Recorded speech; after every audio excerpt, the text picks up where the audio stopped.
Quer falar? Não, eu concordo, é isso mesmo. Agora, Renato, pra gente passar esse assunto Bitcoin, a gente tá brincando aqui, mas você aconselha o cara, que a cada momento aparece uma nova shitcoin, aí o cara Inclusive, bota lá, você aconselha o cara a comprar esse negócio? Quem quiser ouvir o que eu aconselho mesmo, que eu não posso falar publicamente, né, que dá mais problemas legais.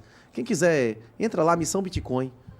A Herege aí tá organizando vários eventos pelo Brasil, não é isso? Semana que vem estaremos aí em BH, em abril em Salvador. Pode entrar no meu @R38TAO aí, entra aí, meu irmão. Clique na bio que você me encontra pessoalmente onde você quiser aí. A gente pode discutir pessoalmente, mas a princípio, meu irmão, é pepino. Não existe investimento em juro negativo. Fora o Bitcoin, é pepino, é fraude, é golpe. Inclusive teve um artigo muito interessante que saiu recentemente explicando como a Ripple, né, que é um golpe mais antigo, inclusive, que o Bitcoin, está investindo centenas de milhões de dólares mensais no crime e no comunismo. Fazendo lobby, inclusive, financiando o democrata, como a FTX, que foi um dos criadores, um dos donos da Solana, praticamente, que é a plataforma desses golpes todos. A Ripple era ligada àquele Banco Santander, né? Não, eles diziam que era, né? O Santander aceitou uns de graça. Nunca botou um centavo na porra. Diz, não, é ligado ao banco. Porra, o banco recebeu de graça, né? Isso que os caras deram de graça, os tokens lá. Pois é. A Ripple é um golpe mais antigo que o Bitcoin, inclusive, e estão investindo centenas de milhões de dólares em lobby, inclusive para promover o comunismo e o crime no mundo. Como a FTX investiu milhões, centenas de milhões de dólares, inclusive para eleger democratas. A maioria dos democratas eleitos na época que existia FTX foram financiados. A guerra da Ucrânia, inclusive, ninguém deve esquecer, né, que o Hunter Biden vendeu obras de artes de milhões de dólares à Ucrânia. Hunter Biden foi executivo de empresas da Ucrânia sem falar ucraniano, não é isso? A guerra da Ucrânia e o FTX fazendo doações anônimas para a Ucrânia foi o mensalão ucraniano, foi o mensalão americano, né? Muito maior, inclusive, que o mensalão brasileiro, né? Tá certo, são 17 horas e 59 minutos. Leonardo Dias, como é que você analisa a questão política eleitoral agora para 2026? São vários candidatos, vários players aí anti-PT, tem o Zema, tem o Ratinho Júnior, estão dizendo que o Ratinho Júnior seria o candidato do Bolsonaro, tem também o Tarcísio, como ele já tinha dito que não é candidato, mas as águas mudam, e eu tenho uma análise pessoal, eu acho que o Lula não é candidato à reeleição, o PT vai colocar um boneco lá, um poste, só para fingir que competiu, e o candidato do sistema é o Tarcísio. O Tarcísio vai, se for consolidado mesmo, que o Lula não será candidato. O que você acha de 2026?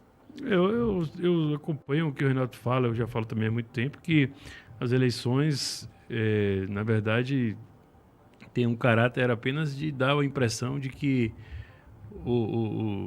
vivemos de um ambiente, né, de democracia, mas na prática não influenciam em praticamente mais nada, né? As instituições, todas elas estão tomadas e quem quer que seja o eleito dificilmente vai conseguir, se não tiver uma estratégia, uma capacidade que seja além do que seja dado, permitido pela liturgia do próprio cargo, pelo que o cargo permite fazer, entre aspas, dentro das chamadas 4 linhas, dificilmente vai mudar alguma coisa. Então, por exemplo, se fala muito aí do Brasil ter uma espécie de Bukele, né, que fazendo o que fez lá em El Salvador, seria o exemplo de um caso bem sucedido. E, na verdade, para que isso aconteça, obviamente, teria que ser alguém que tenha uma popularidade muito grande e, ao mesmo tempo, que use essa popularidade para transformá-la em poder, né? Ou seja, fazer a pressão necessária, inclusive, para fazer a vontade popular prevalecer. E não ficar achando que vai ter que fazer negociatazinha dentro do Congresso, como o Bolsonaro está dizendo, que se tiver maioria, não sei o quê, que ele vai conseguir mudar alguma coisa lá depois. Não mudou nada. E ele mesmo, enquanto parlamentar, dizia que o Congresso não mandava em nada, que quem mandava era o Executivo, que tinha a chave do cofre, né? Se contradizendo. Ou seja, eu acho que para mudar alguma coisa, e a gente está falando aqui, Timóteo, na Brada, né, um público conservador de direita, dentro dessa perspectiva, teria que ser alguém que tivesse a capacidade de fazer isso, né? Vamos dizer assim, no bom sentido de buquelizar o Brasil, né? Então, neste caso aí, a gente tem perspectivas poucas. Eu, na verdade, sou entusiasta do lançamento da candidatura do Renato. Nunca escondi isso, muito tempo eu falo. Mostra o Renato. O Renato seria a nossa alternativa, o nosso Bukele brasileiro aí, para fazer a diferença. Eu concordo com o Leonardo Dias, viu, Renato? Bukele, eu posso falar? Bukele, mas você seria o espiritual. Bukele, Assim, você seria o Bukele do Brasil. o Brasil- que a gente precisa. Você que assiste o ele teria programa, que assumir- mande uma mensagem de voz aí, eu mande um vídeo, 7138000434. Rebeca, você tá aí no Switcher? Fala com a Viu, gente, ao Timóteo? vivo. E não Tô há nenhuma aqui. contradição nisso, porque o próprio... vocês falam Bukele, eu falo Bukele mesmo. Bukele.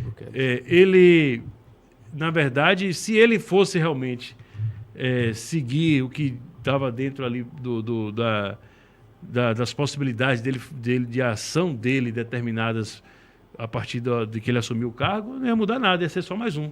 Né? Então o que ele fez? Ele usou a popularidade para transformar em poder. Coisa E que nas Bolsonaro- 4 linhas. É. Limpou o Tribunal Coisa Supremo totalmente lá nas Mas 4 o linhas. Eduardo né? Bolsonaro diz que o Bukele só conseguiu mudar efetivamente o país depois das eleições parlamentares que ocorreram no meio de 2019. E Não, o Bolsonaro nunca conseguiu efetuar as Não, ele é mudanças mentiroso. porque não tinha o apoio do parlamento. Já em Explica isso aí. 2019, ele já, por exemplo, ele chegou em determinado momento e colocou a pressão popular na frente lá eles chamam da Assembleia, né, que é o nosso Congresso aqui, e fez várias, colocou em votação várias pautas que os parlamentares, mesmo a contragosto, tiveram que aprovar.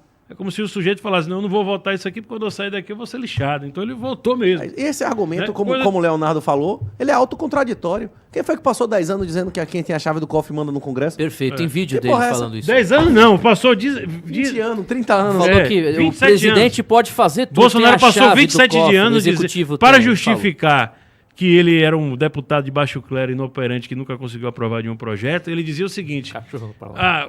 quem manda aqui é o executivo que tem a chave do cofre. Tem um vídeo dele falando aí várias vezes isso. E quando ele chega no executivo, o que ele faz? Não vou fazer acordo Quem com o manda é o Centrão. legislativo. Ou seja, e ele poderia fazer o quê? Vamos, Não tem a maioria. para ganhar a eleição, FHC, Dilma e Lula Dilma e Lula precisaram do Centrão. Chegando no governo, eles simplesmente cooptaram o Centrão e aprovaram todas as pautas de esquerda. Bolsonaro foi ao contrário. Ele não precisou do apoio do Centrão para ganhar a eleição. Chegando no governo, o que ele fez? Ele foi lá, deu 12 ministérios ao Centrão, entregou o governo todo A troco de nada. o Centrão e não aprovou nada de direito, ao A gente contrário. falava aqui todo dia. Enterrou as no pautas de aparato direito. isso aí. E isso que a gente está falando aqui é basicamente repetição do que a gente já Puta falou há merda. anos e anos E quem atrás. reclamasse era traidor, né? Direita burra. O Ciro Nogueira, vocês viram ontem o Ciro Nogueira, semana passada, o Ciro Nogueira falando que impeachment de ministro, ele é contra impeachment de ministro do STF. É isso. O Casa Civil do Bolsonaro, Renato 38. Ele ontem saiu na imprensa local aqui em Salvador, eu falei hoje de manhã no programa, quem assistiu ouviu. O Ciro Nogueira já liberou o PP aqui na Bahia para apoiar o governador do PT, Jerônimo Rodrigues, em 2026. O Casa Civil do Bolsonaro.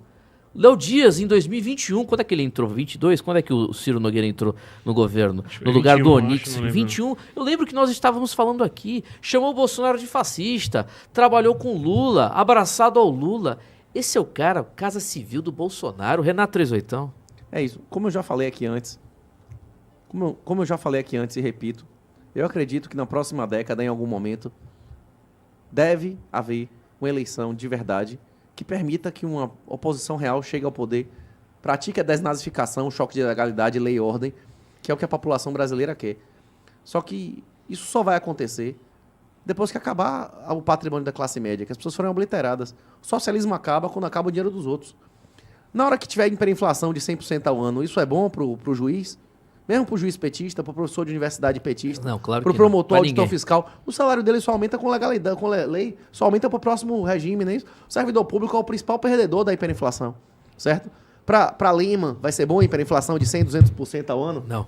Pra esses caras que são donos do país aí, a Odebrecht agora é Novo Honor, não é isso? Os caras da Odebrecht vai ser bom a inflação de 100% ao ano, Mas 200% esses caras ao ano? perderam, Renato. Eles se preocuparam de tirar o poder todo, que, por exemplo, um juiz de primeiro grau hoje não tem poder nenhum. Desde que foram aprovadas lá as súmulas vinculantes, basicamente. Imagina o seguinte, o STF, com 11 juízes, julgou quase 20 mil processos, mais de 20 mil processos. Rapaz, é uma quantidade que é impossível a pessoa ler, né? Então, ou seja, revisitou, né, todas as decisões de primeira e segunda instância, de terceira instância, porque o STF se tornou a quarta instância, né? O processo vai Porque tudo no Brasil, em tese, pode... Então, o STF, que era constitucional. para apenas julgar questões que tivessem natureza constitucional, ele basicamente, se tiver uma briga de vizinho é de capaz de bar, parar lá. dependendo da banca de advogados, vai parar no STF. Né? Ou seja, então, não concordo com isso que você está falando, porque eu acho que o juiz hoje é um bosta qualquer, não serve para nada. O judiciário que eu estou falando é a estrutura inteira judiciária. Inclusive os... Mas tem, Eduardo, Renato, você vê aí o TRF, por exemplo, que eu acompanho de perto, as decisões chegam lá, primeira, segunda instância, não muda nada, o STF vai lá aí e chega um decide. juiz, não, no STJ, chega lá um juiz, monocraticamente, faz um textozinho de literalmente uma página, e ele anula o processo todo que tem lá, bem fundamentado lá, de anos, inclusive, julgado com... E você denuncia isso há muito tempo, eu lembro aqui na Brata, inclusive, a forma mais eficaz do governo americano fazer pressão sobre o tribunal não é atacar pessoalmente nem a Alexandre de Moraes, nem os ministros, não. É atacar agentes do tribunal e da Polícia Federal que obedeceram suas ordens. Ah, mas é óbvio, eu sempre falei isso aqui. Da ANTT. Os delegados. Como é o nome da Agência Reguladora de Comunicação? Anatel. Da Anatel. Esses técnicos aí começaram a tomar dinheiro deles, impedir a entrada deles no exterior, prender os caras se eles forem fazer turismo. Rapaz, na hora que você disse algo técnico de quinto escalão, meu irmão, o cara começar a ser preso porque obedeceu uma ordem dos caras, aí sim. São os braços, né? A ferramenta, exatamente. Os braços na hora que a galera começar a ser presa, perder a poupança fora, ter problema, entrar em lista de negócio de sanção, Renato, aí complica. O Bolsonaro não tinha no ministro da Justiça?